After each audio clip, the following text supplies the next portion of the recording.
Hello, everybody. I am slowed down today. I've started off this day 9/18/19 kind of in a rush, and I released the word that I heard this morning.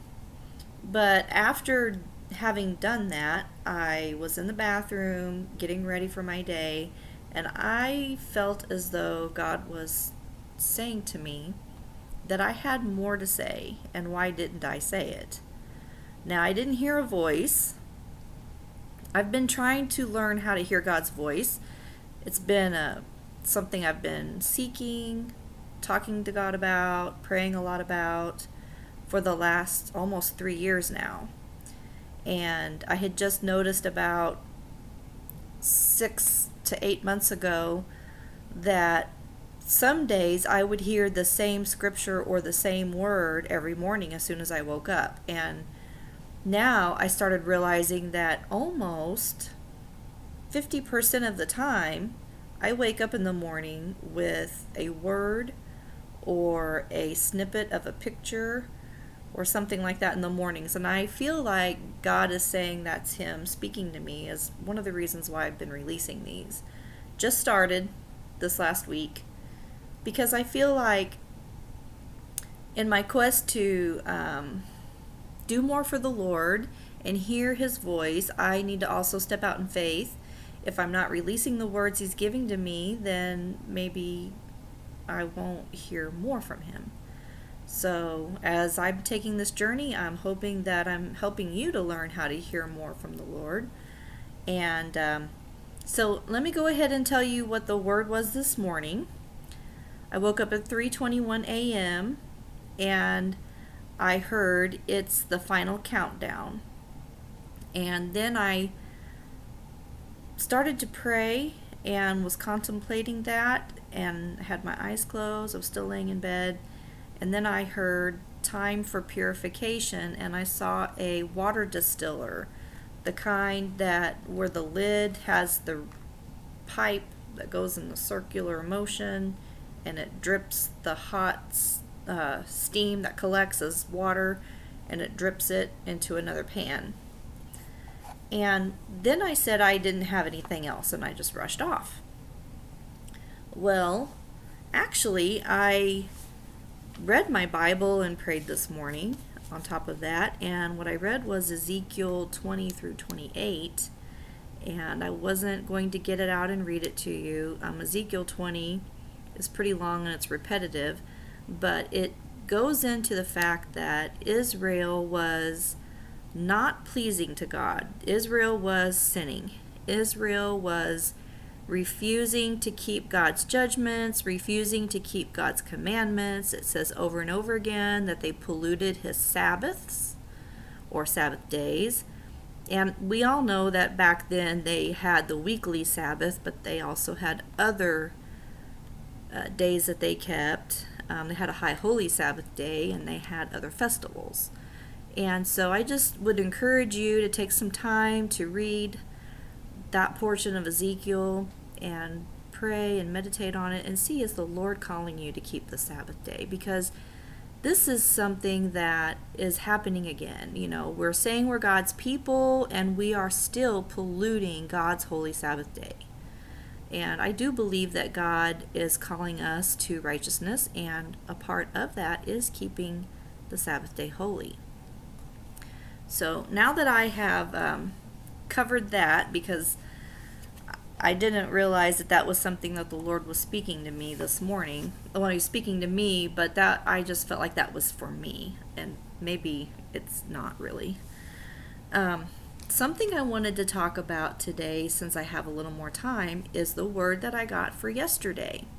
Yesterday I came on and I released some ones for the last week, but I did not talk about from 9/17/19.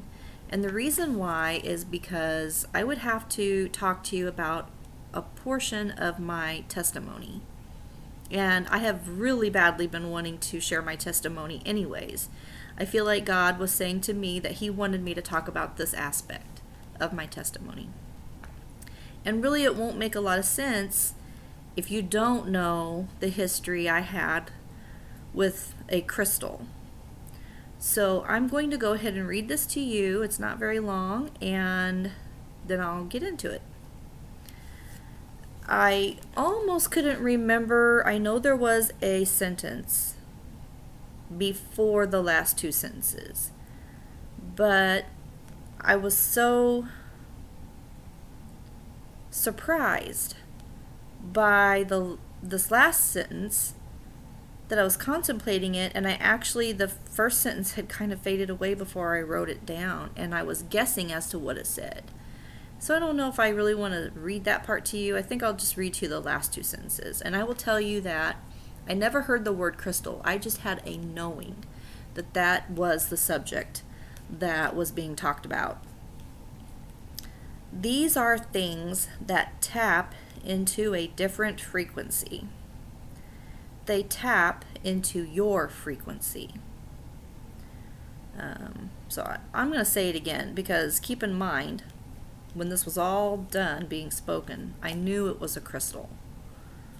These are things that tap into a different frequency.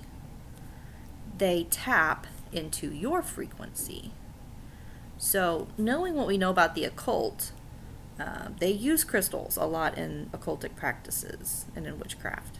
I actually never have been in the occult, so I don't know that much about it. I've heard of the crystal ball, being able to look into it and see things. I don't know how that works, honestly.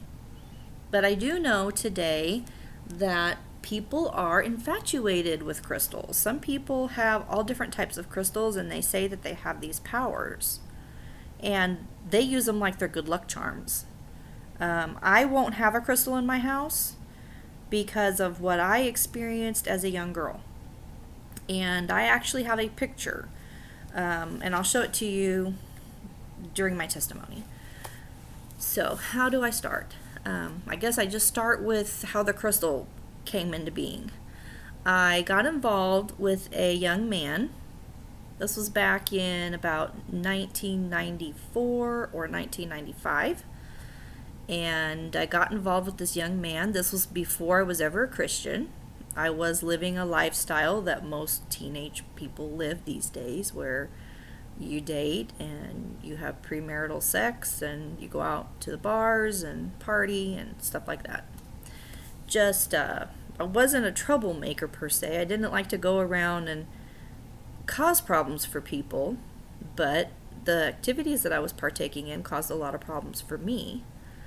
So, anyways, I was dating this man, and we met at a bar, and we hit it off really well, and I believe within the first week or two of us dating, we started to get serious, and one day in his apartment, we were standing there, we were kissing, and he just had this pendant on. It was a crystal. And he just takes it off, puts it on me, and proclaims, "This is a token of my love for you. Don't ever take it off." And he elaborated and said, I always wear this. I never take it off for anything. I sleep with it on. I shower with it on. I don't ever take it off. And so now that I'm giving this to you as a token of my love for you, I don't want you to ever take it off. So I took it very seriously. I thought, oh, wow, isn't this great? He gave me one of his prized possessions, something he never takes off. So I took it to heart and I wore it. I never took it off when I showered. And I'll show you what it looked like. I just dug around, and it was one of the reasons why I didn't want to talk about it yesterday. I didn't have the photos. So this is an up-close picture, and it's probably going to flip on me because of the way, how cell phones do. But we'll see if you can get it. Can you see it? Oh, flipped on me. So now it'll flip back around. You might have to flip your screen over. It's real light, so I'm sorry about that. But you can see that it has a clear crystal down at the bottom, and then it has a metal stainless steel setting, and then it has a yellow topaz a smaller crystal on the top that's inverted. I might have to draw you a picture. And almost immediately after having this crystal placed on me, there's a, oops, there it goes again, a picture of me with it on. Yeah, that's really bad. You can't see that. Because of the flash and the light and everything. Anyways, that's me with it on, and then I blew the picture up so you could actually see the crystal. Here's another picture of me. I worked as a surgical technician in labor and delivery, and that's me at work with it on, but you can't see it as well in that picture. And I actually used to have a couple of other pictures. I ended up marrying this man. We eloped. Long story, but I did a lot of erratic things while I was wearing this crystal. But anyway, almost immediately I started having very strange dreams. I had dreams about aliens. I had dreams that were really confusing. I would wake up in the middle of the night and think that there were aliens outside the window. I had a dream about aliens. I remember that where it was like a 3D cutout of face after like these are heads. It was like cut out of a cardboard. And I was just going down the row, and I could see the face of every single alien. But I couldn't see the features of the face. I mostly saw just the outline of the face. And I had a hollow feeling about each one of them as I was scanning. It was like a panorama of, could have been people, but I felt like they were aliens when I woke up because they didn't seem to be totally human. They didn't say anything to me. There was no telepathic thing being communicated. It was just kind of a eerie, odd, weird dream that I woke up from. And I had this strange feeling then after I woke up. It happened to be storming outside that night, and I just knew there were UFOs and alien activity outside my window. I did feel like there was a strange presence in the room, but I didn't see anything. Didn't hear anything other than the storm. I also had a dream one night when I was staying with him during a storm. And I knew things that morning when I woke up that there's no way I could have known. Like, for instance, in the middle of the night, I had a dream that the windows were open in the kitchen, and that the windows were like shuddering, like opening and closing and banging, making noise in the storm, and that rain was coming in through the window and was getting all over the kitchen. And it was a very small kitchen, kind of like a hallway shaped kitchen, and it had everything on one side, and all you had was enough room just to walk through there, and the window was at the end. Well, the stove was right there next to the window, so in the dream the stove was getting soaking wet with water coming in from the rain. And in the dream I got up and I was walking in. I could even see into the kitchen. I was getting ready to go in there to shut the window, and I'm not going to say the name of this person, but the roommate of the man that put the crystal on me got up at the same time, and he said, "Oh, don't worry about it. I've got it. I'll close the window." So I went back to bed. Well, when I woke up the next day, and I never did get out of bed, when I woke up the next day, I found out that that really happened, that he got up in the middle of the night. He said that the window was opening and closing and the rain was coming in. It was all over the stove and there was water all over the floor, and he got up in the middle of the night and shut the window. Now, I didn't know all the things that I know today about the spirit world. So I guess it is possible that you can know things in your dreams. But back then I just thought it was really freaky. And anyway, I'm not going to go into everything, but as I would go to my mother's house, and my stepdad was there, if I came with my spouse, I don't know if this was before we got married or after, But they were really concerned. They thought he was abusing me. They thought he was doing mind control on me. They thought that I was really trying to cover for him. And I kept denying that he was doing anything to me. And every time I'd come over, they would just say, something's not right. We don't know what it is, but you're just not acting like yourself. It's like you're not our daughter. You're coming into this house and you are like you are somebody else. You don't look good, you're not happy, and we want to know what he's doing to you. Well, I was experiencing problems at work. Like in this picture where I showed you, I worked in labor and delivery. At work, I was making all kinds of mistakes. Really dumb, stupid mistakes.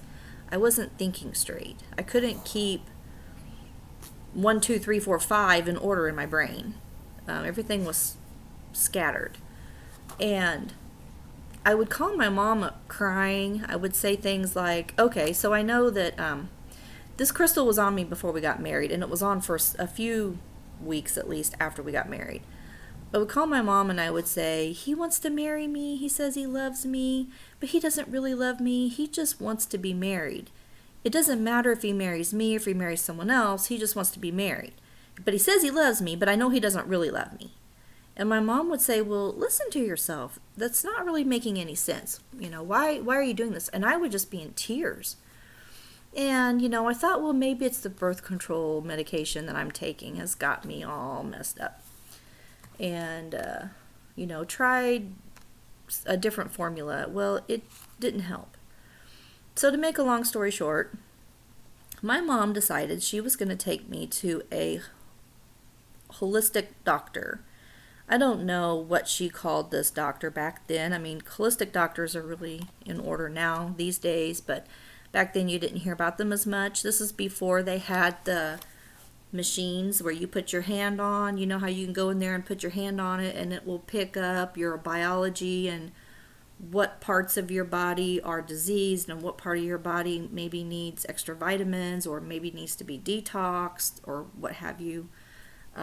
She did that kind of work. She was an RN, she was a DO and a chiropractor, and she saw me.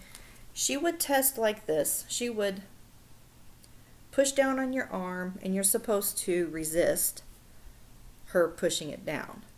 And so if she could easily push your arm down, you were weak.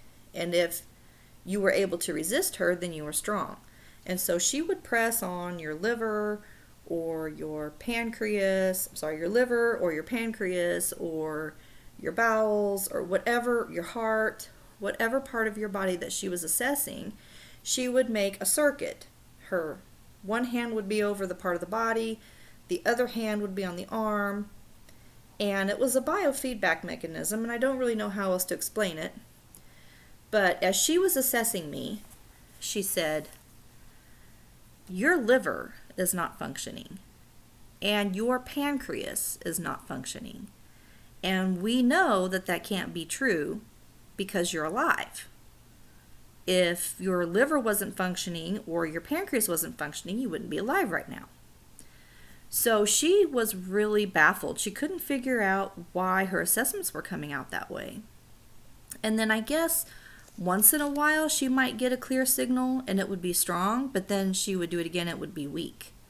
So she thought, now something's really interfering with my assessments and I don't know what it is. Now, mind you, I drove a 3.5, almost 4-hour drive to go see this lady.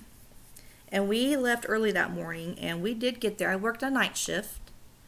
I worked night shifts all the time. I can't remember if I worked that night before that. I don't think I did, but I was tired when I went. Anyway, we got there probably 8:30 or 9 o'clock. It wasn't late. We got there early. We had time to fill out paperwork. I had the opportunity to write down, if there were 3 things that you would want to have addressed today, what would they be? And I can't remember what they were exactly because I had several issues. But we ended up being there all day. She was determined to find out what was going on with me, and she couldn't figure it out. At first, I wasn't real concerned. She said, well, I've tried a few things. Let me see. Maybe you're dehydrated. So let me go get you some water. She came back with this huge jug. Now, I didn't drink coffee back then, so I wasn't dehydrated, but I didn't really drink a lot of water either. So for me to chug down this big jug of water was a big chore for me. My mom sat in there and talked to me, and then she would go outside and smoke and come back in. And this doctor would come in and see me in between trying to see all her other patients. She was in and out, in and out. So after I drank all of that, she tried it again. And she said, no, that's not it. So you're not dehydrated. Okay, well, have you ever had seizures before? No. I remember her saying, okay, well, look at my hand, and I'm going to assess you and see if maybe you've got some kind of seizure activity. So she would do these different signals, I guess, that if could maybe trigger some seizure type activity. She said, no, that's not it. She had me read while she was testing my strength. She had me read backwards. She tested me in the light. She tested me in the dark. I can't even remember what all. She was coming up with things. I still had really no idea what she was doing. She says, okay, I've consulted my books, and I can't think of anything that I haven't tried. So she said, let me go to the computer. So she was trying to look up stuff on the computer to try. Then in the afternoon, she says, I just don't want to let you go. I know that there's something wrong. I know that there's something interfering, and I don't know what it is, and I just really hate to let you leave like this. She said, it could be really serious. You could end up having some kind of liver failure or pancreatic failure or something, and I just don't want to let you go without figuring out what it is. And she says, in all my days of practice, I have never had anything like this happen before. And I started to get really scared.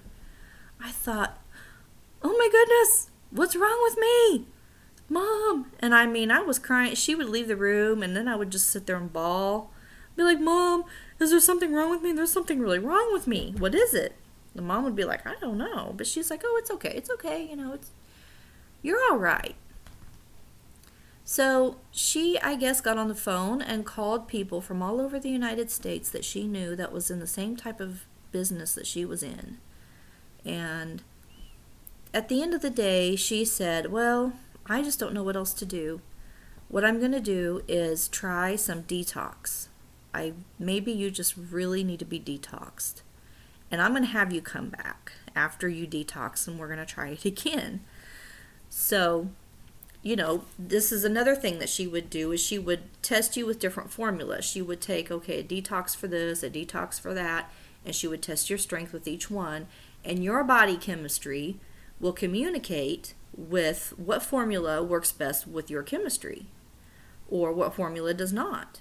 So basically, your body tells you what it needs. She discovered that I had CMV, cytomegalovirus. I tested positive for that. She said, I know for a fact that you need this. But some of these others, she wasn't really sure. She gave me like 5 different bottles, and she was about to let me go. And she said, I think I just want to try, I'm going to talk to maybe another person or two. Why don't we have you, and I forgot to tell you, she also did a chiropractic adjustment on me. And then she also tried assessing me again after that, and it didn't seem to really help. She said, I gave you that adjustment. Why don't I have you go lay on and I don't remember what you call it, but it's like a TENS unit, the neurostimulator, the thing that makes your muscles tighten up and then relax. So she had her technician take me back and hook me up on that for about 10 minutes. Meanwhile, my mom went back there with me, and I noticed her eyes. They went straight down to that crystal that I was wearing. And she was like, just kind of stared at it. It's like, it was the weirdest thing. She was drawn to it. And then she looked kind of like quizzical. Like, I'm not really sure about this, but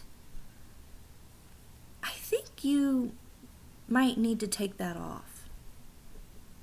And I said, oh no, I don't ever take this off. And she said, well, when I hook you up on this, it's electrical stimulation. And she said, I'm just afraid because that metal piece in there in the middle of it is so big. I'm afraid that you might get shocked. And normally I would have argued with her, but for some reason I just said, well, okay. I mean, it's only for 10 minutes, right? I'll take it off just for this and then I'll put it back on. So I took it off and I was going to hold it, but my mom was standing there and I said, here, will you hold this for me? So my mom took it. And then my mother decided to go out and smoke. She said, well, I'll be back in a few minutes. I'm going to go outside and take a break. So I think I was on this machine 10 or 15 minutes. And when I came off the machine, my mom was not back from smoking. And we were getting ready to leave. We were getting ready to check out. We were going to pay. So as I came back out, I'm standing just behind the door where you go through to check out. And there's a desk there, and it's where the doctor kept all of her formulas, their herb formulas. They're in like a tincture, which is with alcohol, and you just dispense it, a few drops in water. And forgive me because I don't really know what that's called, but it's holistic. She says, I've got a couple more formulas that I want to try with you before you leave. I hope you don't mind, because I hate putting you through all this. I said, oh, that's fine. So she has me hold 1 or 2 at a time. She tests me. She says, now, everything's working just fine. What's changed? And I said, I don't know. She says, okay, let's try these. So everything that she had gotten out for me, she tried that one, then she tried that one. She goes, okay, well, you don't need this, but you do need that. Well, you do need this. Okay, and I thought you needed that. I thought you needed that. But she goes, I can't believe this. She says, I have been trying to figure out what is the problem all day long. And now, all of a sudden, everything is working fine, like it's supposed to. I'm not having any interference. I'm not having any trouble with the assessments. I'm getting a positive yes or a negative no. And it's the same every time. The assessments are coming out right. And what's changed? Something has had to have changed. What is it? And again, I said, I don't know. I was like, 21 years old, 22. I really didn't have a clue some of what she was doing. And at that moment, my mom comes in. And I said, give me my crystal. And Mom's standing there with a purse. She's like, oh, I'll give it to you in a minute. And I said, no, I want it now. And meanwhile, the doctor's off doing something. And I said, Mom, I want my crystal. I want it now. She says, well, I'll give it to you in a minute. I'm like, where is it? She says, it's in my purse. I said, okay, well, get it out of your purse. Give it to me. She's like, we're leaving. I'm going to be paying. I'll get it out in just a second. I'll give it to you. I will. I'll give it to you in the car. I said, no. I want my crystal and I want it now. And the doctor comes back over just in time to see my mom go like this. She's pulling it out of her purse, handing it to me. And I mean, literally, this doctor goes like, she just watches it go from my mom to me. And she says, that's it.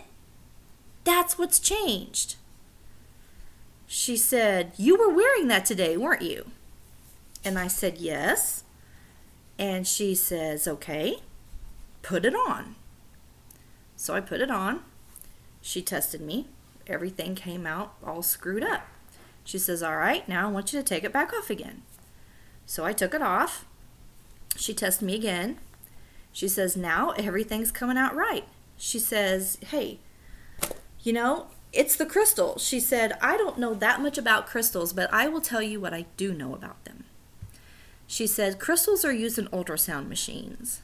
They direct energy waves. She said, the points on the end of the crystal is the direction in which energy flows.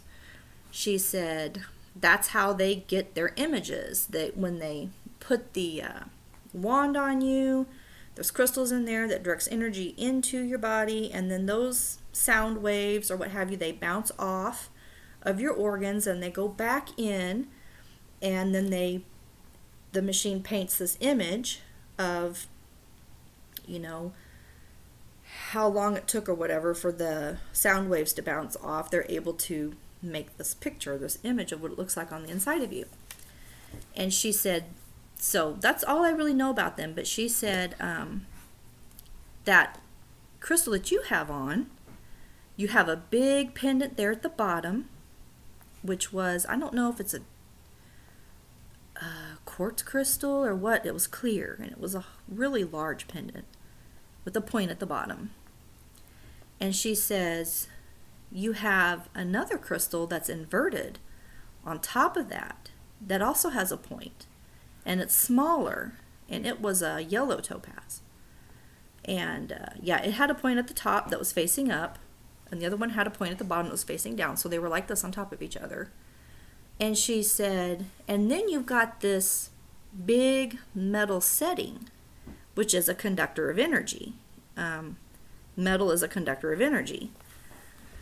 She said, and I've never seen a crystal made this way before. She said, most of the pendants that I see just have one helix, is what she called it. One helix, one point, not a double helix like this one. She said, but the best that I can figure is that whoever made this crystal probably didn't really know what they were doing, because you have an entry point at the top, which is the weaker of the two, so that would be an entry point. You have a conductor of energy in the middle, so energy is definitely going to want to flow through that. And then she said your stronger crystals down at the bottom.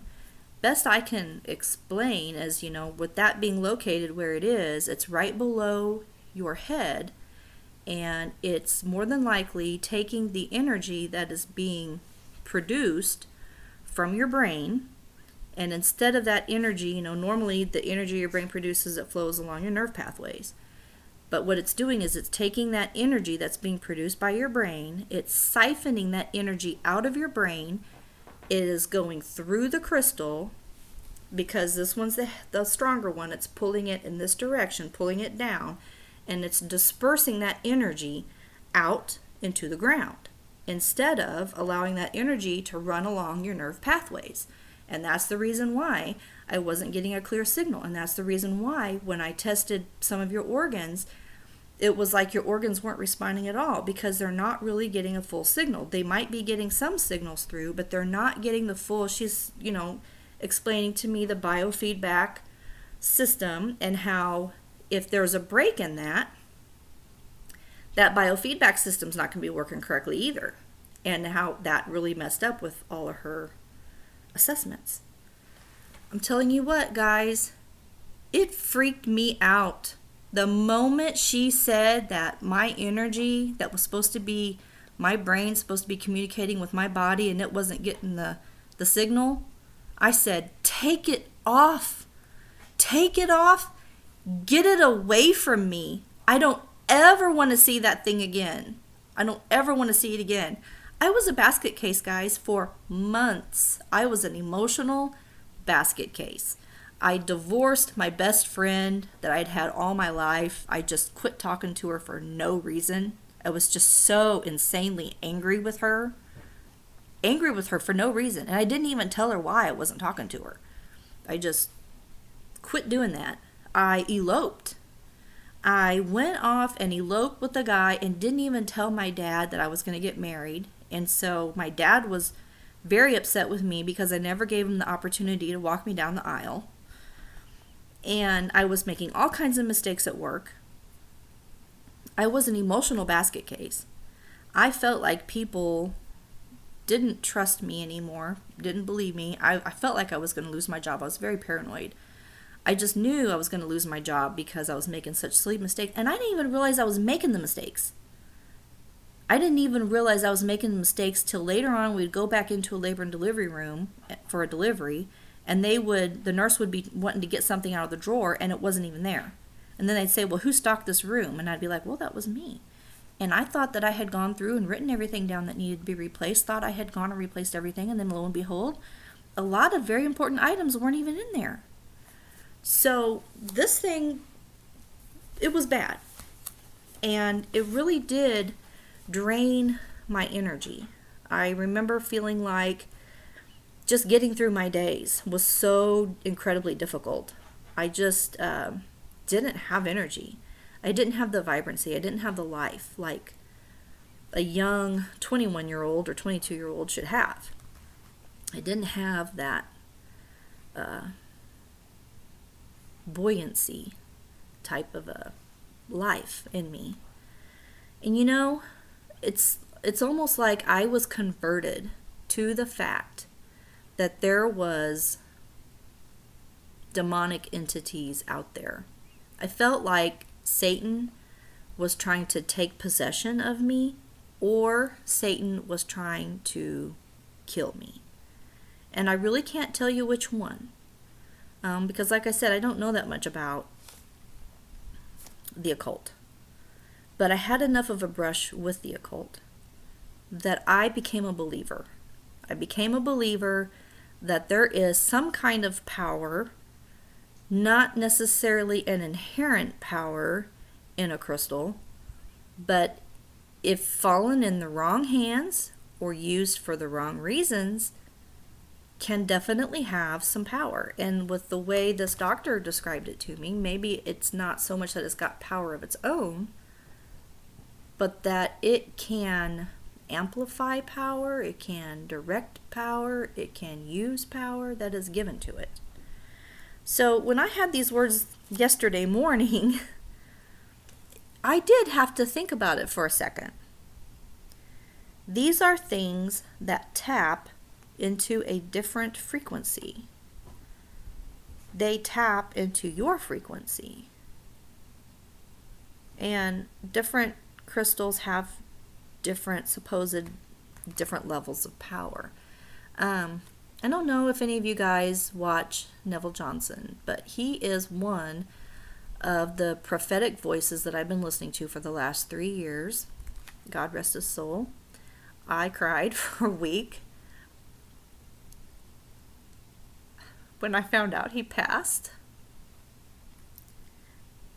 And I'm not sure if it was him or if it was someone else, but listening to Neville really helped to open my eyes.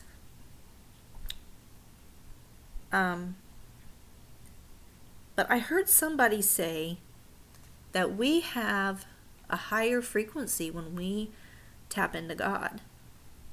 Like when Adam and Eve fell, their frequencies were lowered. And when we repent of sins and come to the Lord and pray and start operating by kingdom principles, and like the more time we spend with the Lord, we get to these different levels of relationship with him. And it's like we start to operate on higher frequencies. And maybe that has something to do with our ability to be able to hear and to be able to see in the spirit realm. I believe there is something to that. And so it's just interesting. I know that these words did not originate with me. This incident was back in 1995, almost 15 years ago. And I've never really pondered it, especially recently, but I thought about it a lot back when it first happened. Nothing about frequency ever even came to my mind. But after having just learned this about frequencies here in the last few months, this came to my mind, and I saw that and I said, wow, Lord, you're talking about crystals. And there's so many people out there today that don't even realize they're messing with the occult. Some people just see a crystal and they think it looks cool and they want to put it on. I remember when I was a nurse in rehab, we had a young girl come in who was partially paralyzed. I don't remember now if it was a car accident or what it was, but it just freaked me out. She had this crystal thing, and it was like her good luck charm, and she had her mother pin it up on the wall right above her head. And I tried to tell this poor girl, I really don't think you should do that. But what do? I mean, you're just a nurse, right? I tried to explain to her that I didn't think it was good. I didn't think it was healthy for her. I tried, telling her my testimony, but you can only say and do so much. There's people out there who are wearing these things, and what kind of effect do they have on your body if they're not a double helix? I don't know.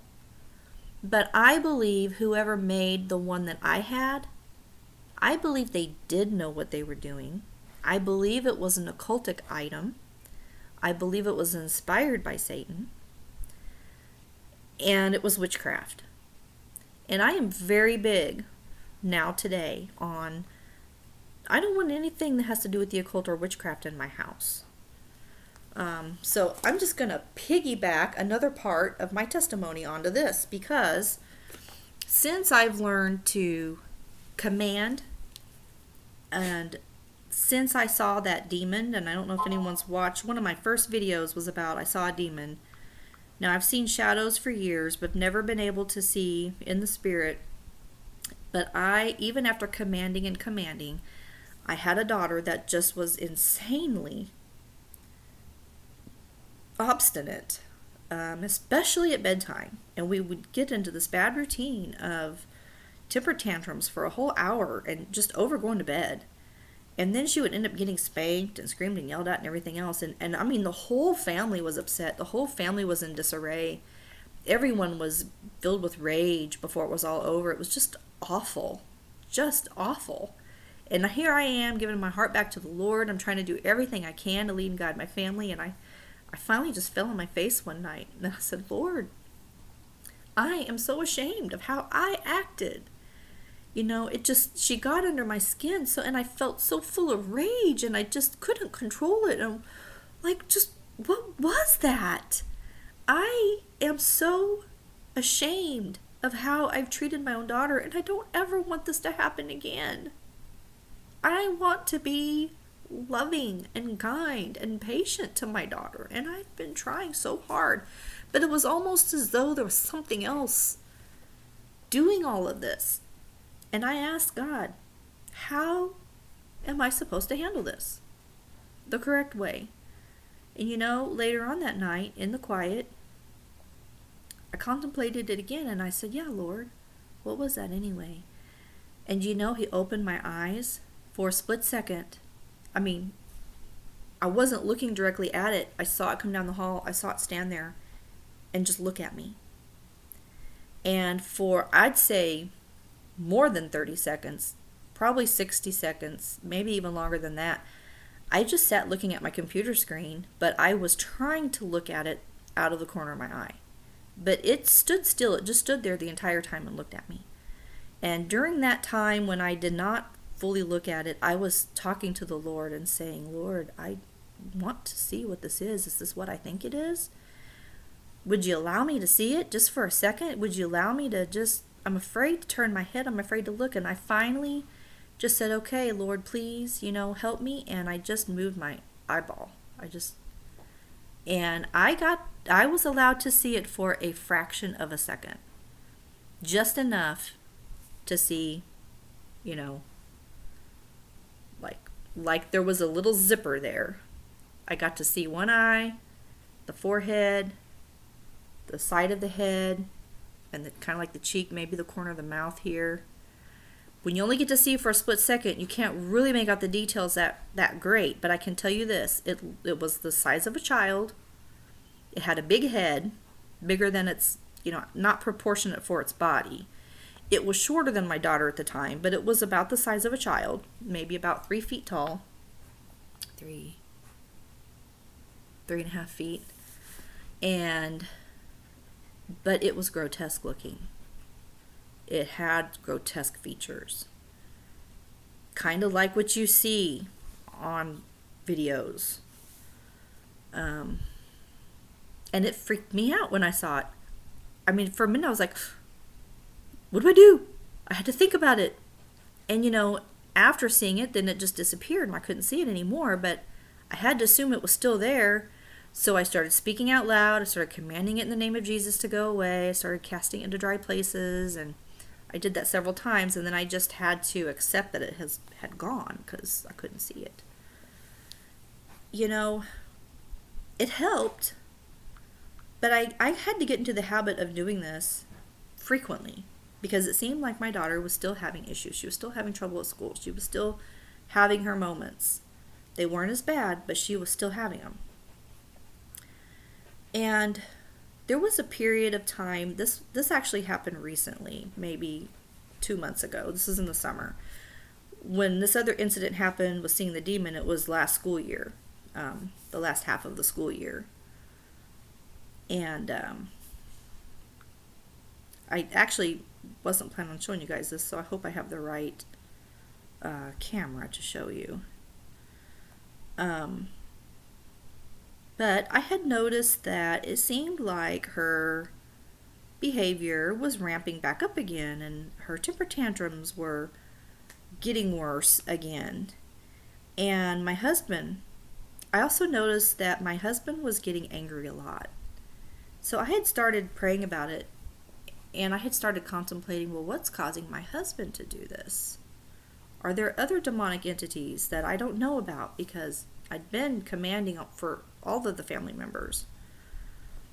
And I had contemplated it in my own mind, but one day in particular, he came over, and it seemed like when he would walk in, he'd be okay, and he'd be kind of happy. But then when he would go over there to that chair and sit down, all of a sudden, I would just notice that this look would come over his face.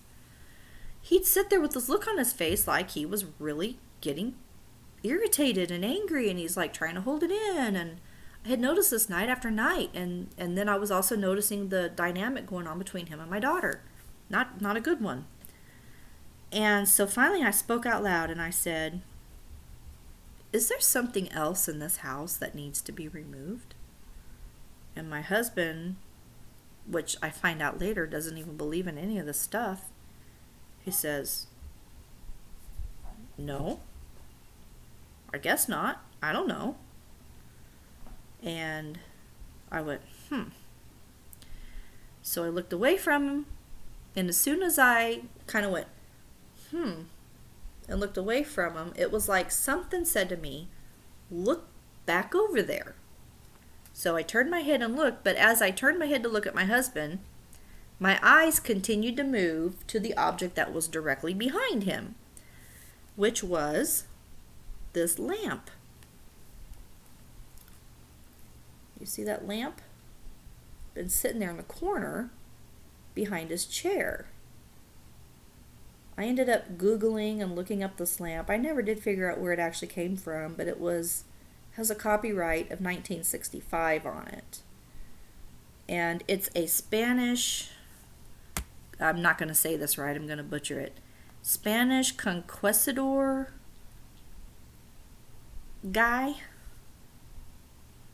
I guess they're knights. I guess some of them have to do with the Incas, and some of them have to do with other groups of people. I'm really ignorant to all this stuff. I thought, that must be it. And now that I think about it, the 3.5 years that I laid in bed so depressed that I couldn't even get out of bed, this lamp was in the corner of my bedroom, right beside where I sleep. And I had only just recently moved it out.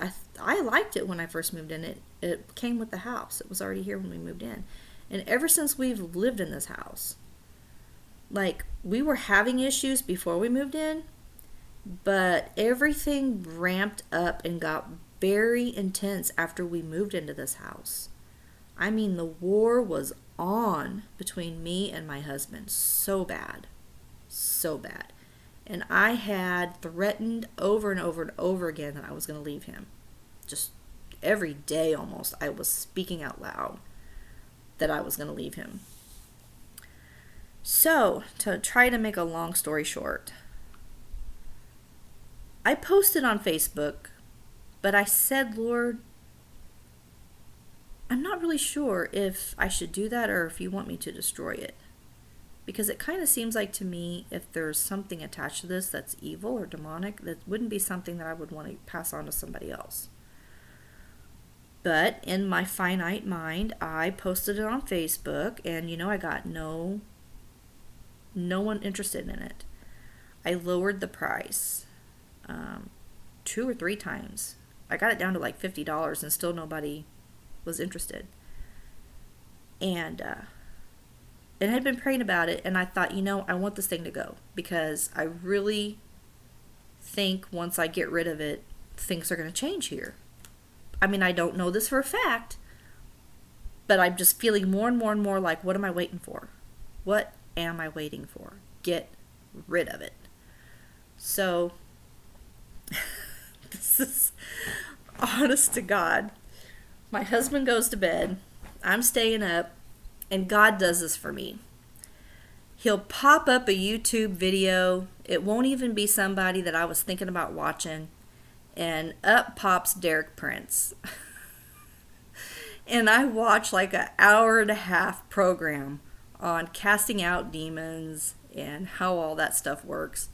And I was so interested in everything he was saying that up pops another Derek Prince video, and it was about an hour and 15 minutes, and I sat and listened to that whole thing.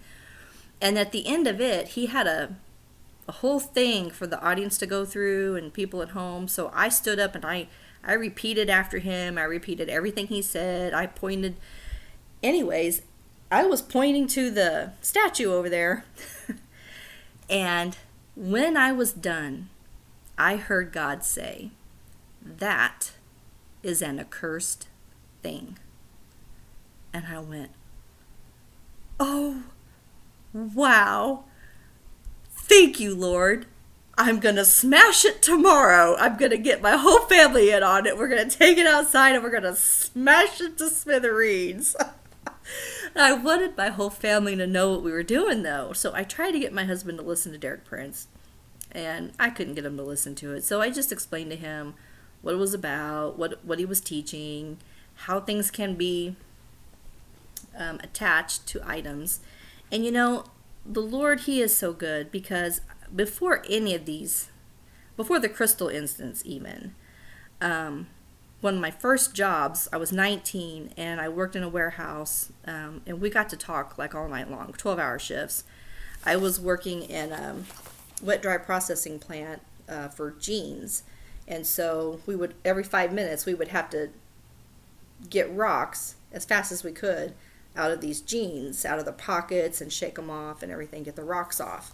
So all night long, you're standing around a big bucket of jeans and rocks and just standing there picking. So everyone at the bucket can talk.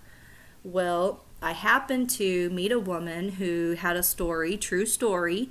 Everyone at the bucket didn't believe her, but I was the only one at her bucket that believed every word she said. I'm always been gullible anyways, but she said, she swore up and down that she is telling 100% truth, that it had happened to her brother and her brother's wife, and they had gotten married, and they had, at your marriage ceremony where you have, like, some people do the candles, they'll have the his and the hers candle, and they'll have like the candle in the middle, so they'll light from the middle one, and then they'll light these two. And now today, sometimes you'll see like sand.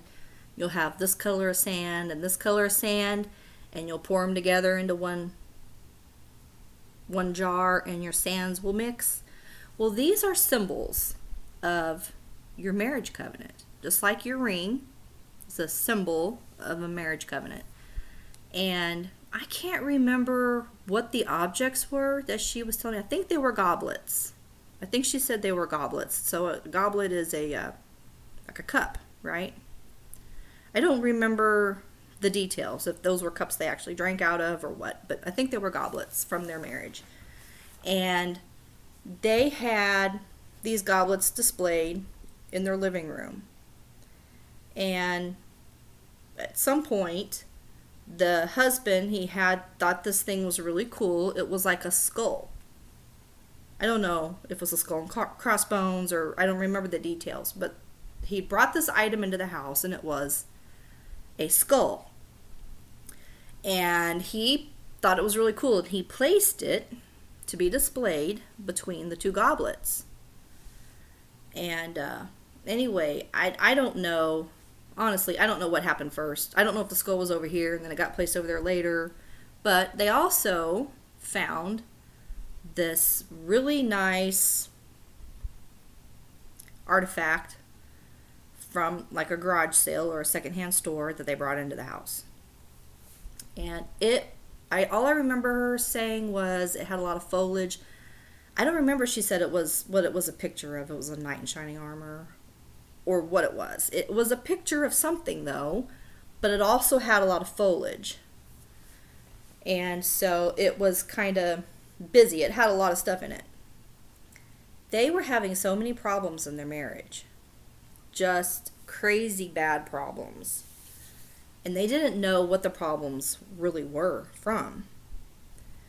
And they probably never would have figured it out, except that somebody took a photograph of the goblets with the skull in the middle of it. And you guessed it. When the photo came out, there was a demon manifested over the skull. And it freaked them out. And so they knew there was this demonic entity, but they didn't know how to get rid of it.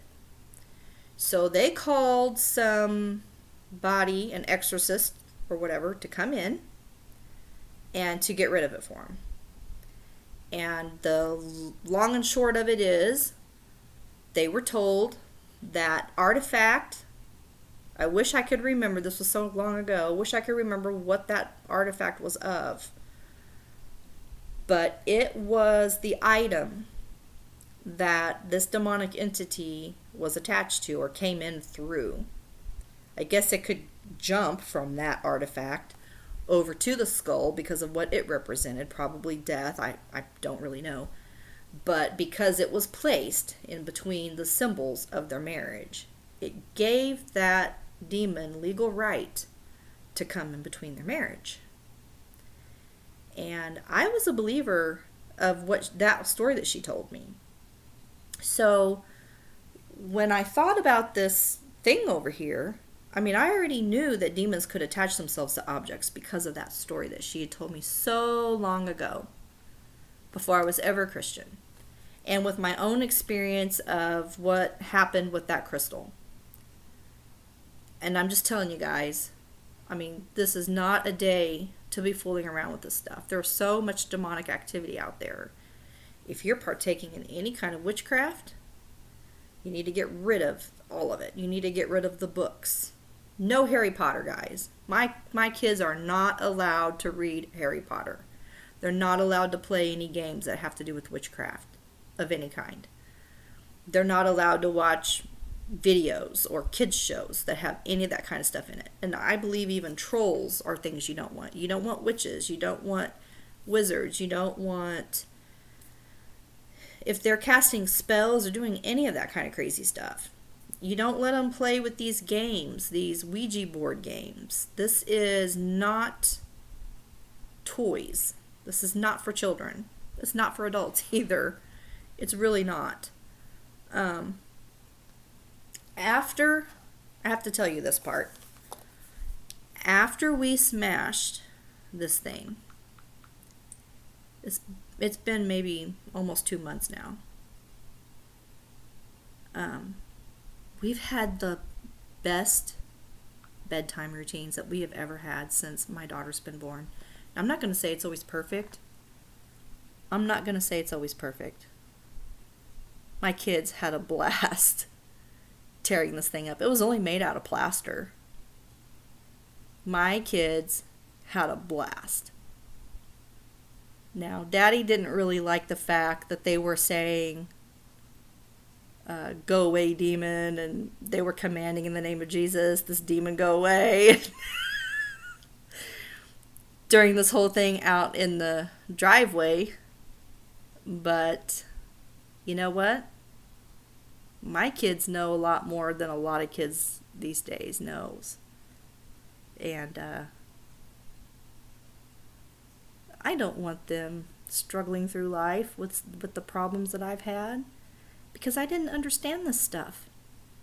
There is power in the blood of Jesus. There is power in speaking and commanding these things to go in the name of Jesus. And you can clean your house. When it says get your house in order, it's a spiritual cleaning out of your house. You go through all your stuff and you get rid of those things. My daughter, the one you see now, came home from Girl Scouts. She was a 2 or 3 night stay.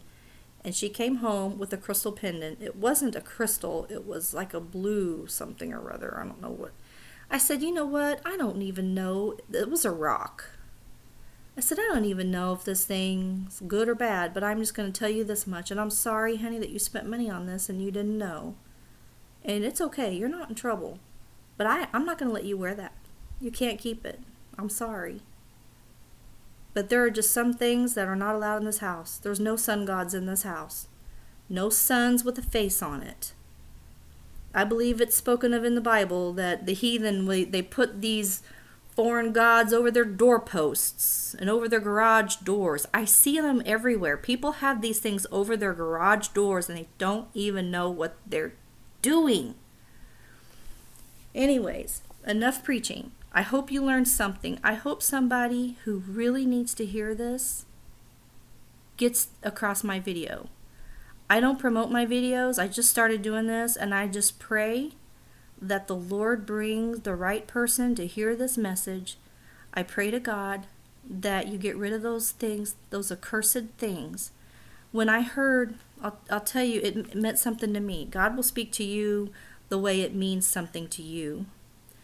But when I heard that is an accursed thing, I knew that it meant that it needed to be destroyed. Because the Israelites were not allowed to bring in anything, any accursed thing. That brings a curse in. You do not want to bring a curse into your home or your marriage or your walk with the Lord. They just have a field day with you. They just do everything they can to destroy your life. And it's simple. You can just say no. You can just say no to it. And you can just say, goodbye. I'm going to burn you up in the fire. If it's a witchcraft book, burn it up in a fire. If it's a video, burn it up in a fire. Destroy it. Don't let that go back out into society. Anyway, this is probably one of the longest videos I've ever done. But I feel like this is something that God wanted me to talk about. So this is a part of my testimony. There's many different facets to my testimony. So you got to hear one of the most exciting parts about it. And I pray that God blesses you, blesses your walk, and I pray that He enlightens your heart and your mind to follow and obey His advice, follow and obey His will as written in Scripture. Don't just do what someone else tells you to do, but check everything that you believe out in the Scriptures. Obey the Lord. Obey His 10 Commandments. There's a blessing pronounced on that. Speak blessings. Don't speak cursings. There's a blessing pronounced on that. And get rid of those accursed things. By removing the curse, you're going to be blessed. Okay. All right. Well, you guys have a blessed day, and whenever I come back, I'll be back.